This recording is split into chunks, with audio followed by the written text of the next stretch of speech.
Greetings, welcome to So Much to Talk About 2012 ESPN The Magazine pre-draft party. My pleasure to have one of the best personalities. You know it's your pleasure. I ain't said a word. It might be bad. You know, like he's hype. He's good on TV, kinda, sorta, maybe sometimes. And our interview is worse. You never know. I'm just saying. Ain't that light bright? Mr. Marcellus Wiley, how are you, sir? Man, I'm loving it, man. You know, just out here in the world where I talk about sports, yes, and I don't feel the pain anymore. So I'm enjoying it, man. It's a great time. You can feel the energy of all these draft picks and the prospects of them going to have exciting careers in the NFL. And I just love how the baton is passed every year, and this is a great opportunity for them. Wow, well, and then talk about, from your expert opinion, you played in the league for 9 seasons in the NFL. 10. Look at you. I know you short, but you ain't got to short change me.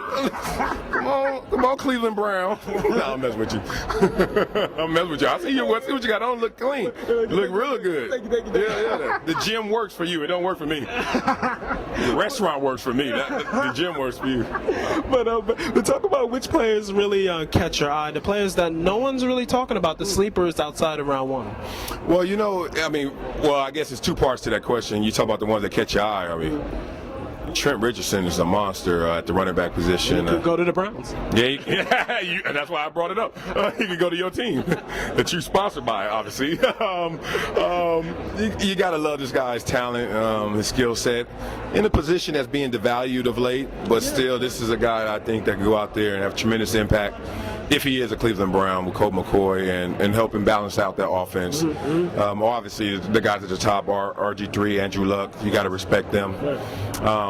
You go further down the line, you start to look at prospects, and you realize, like me, I was a 52nd pick, so that's second round, late second round. Still high, though. Still high. It is. It's funny how you say that because expectations come into play, and you hear you're supposed to go first round. You hear all these projections, and you get caught up in the hype. You know, you're happy sitting there on the beach, chilling, and you know, just chilling on your beach towel, not worried, and no stress in the world. And somebody comes by, and all of a sudden they got a surfboard. You're like, oh, maybe it's not so comfy right here. Let me get on that surfboard. Then you on the surfboard, somebody comes by in a little boat. And you say, oh, let me get on that boat. Then you get on your boat, and somebody got a yacht. You're never happy. Just get your butt back on the beach and just be chilling. You know, that's how I felt about it. But you don't want to get swept away in those expectations because it's all just an opportunity. It's an introduction. It's like the difference between first class and coach. Guess what? We're going to land at the same time, baby. How much you pay for it? How much you pay for it? So it's just the difference. They're going to pay you differently, but you really make your money on your second contract. You really make your name with your tenure and your career in the NFL. So no matter where you're drafted, if you're Andrew Luck or Mr. Irrelevant, love the experience. Love it all. Well, talk about your show on ESPN LA 710 with Max Kellerman. Talk about it. I'm listening to you, baby. Come on. You know, today was a great day, tremendous day for us. Probably a new all-time high. We had Kobe Bryant call us. Called us. You know, just out of the blue. I mean, this was just a guy being. Why was that? Yeah, he listened to the show and he like, we're debating Michael Jordan versus Kobe Bryant, and he's listening. Yeah. We're not debating who's better because I don't think that I don't think you can make much of an argument the other way. With that said, Kobe's just listening. And he's like, all right, let me call into my show, my boys, and see what's up, and let me just chime in. It turned into an hour long with Kobe Bryant, man. It was amazing, and it was so candid, so real. Him laughing at himself, him joking and hanging and clowning around with us, and him even poking fun at us. And we just talked about everything, the personal issues, the divorce. We talked about his life. We talked about his game. We talked about Phil Jackson versus Mike Brown.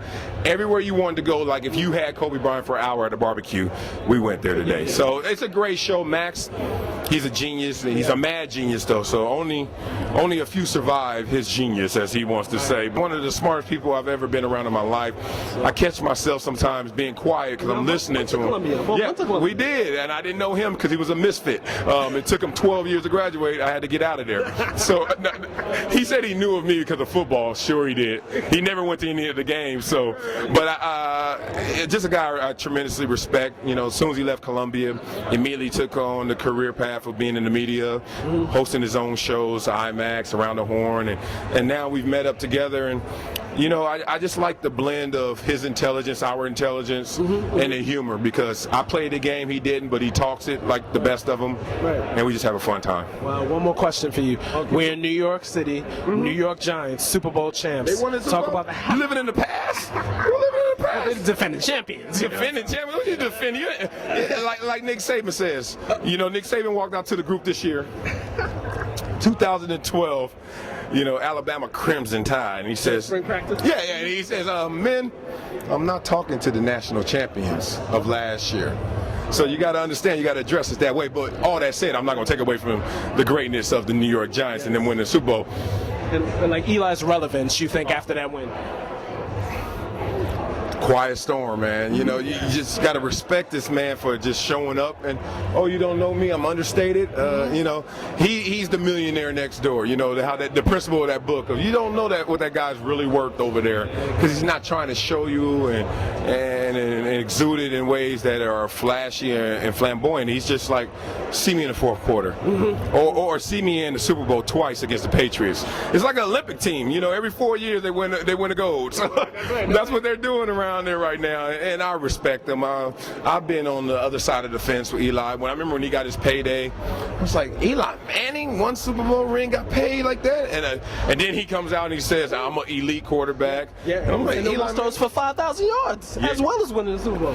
And think about it, and this is in all due respect, Victor Cruz. I mean, he's doing what Peyton does, is make a normal guy a household name, and Victor Cruz is now not normal because of that relationship he has with Eli Manning on the field. Hakeem Nicks, you know, you got to look at it. Mario Manningham, who's now gone, but you got to just respect that. Even Eli and how gangster he was with Plaxico when Plaxico got out of jail and showed up to the facilities, and Eli said, I'm over here preparing for our games and our game plan, so hey, I'll hit you up later, Plaxico, but I'm not going to leave that room. And everyone jumped on him like, wow, that's how you treat a former teammate. What he actually did was instill confidence into his team that he had currently, because he said, you know what, I'm not going to go out there and salivate over something that's not mine. I got something good at home. So I understand that that's a great opportunity to go add to what we have, but guess what? That's not my job. That's Jerry Reese. So let me just take care of you guys. Respect them tremendously for that. Marcellus, wow, thank you for your time. Oh, you're welcome. Mike Holmgren.